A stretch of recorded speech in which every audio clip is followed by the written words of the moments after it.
বড় বলে বড় ছিল, এখানে নিজের ঝাঁক নিজে পেটাচ্ছে, অথচ 10 দিনের ওপর দিল্লিতে যে নারকীয় ঘটনা ঘটল, সেই ঘটনার এতটুকু প্রতিবাদ,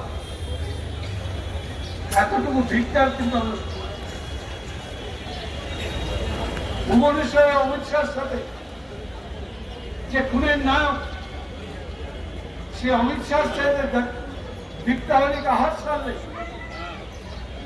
তাকে অনুরোধ করলেন দিল্লির ঘটনা একটু কিন্তু জোরে প্রতিবাদ করবার বলার সরকার ছিল না। গতকাল এখানে অমিত শাহ মিটিং হলো, আমরা প্রশ্ন তুলেছিলাম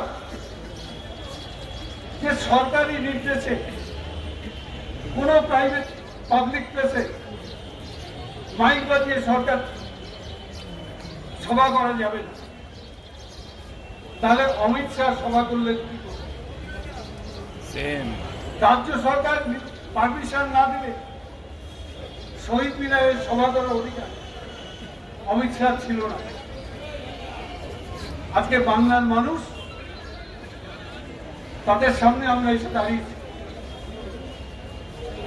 আমরা ভোটে কে কত সিট পাবো তার জন্য না, বাংলার মানুষকে সজাগ করার জন্য।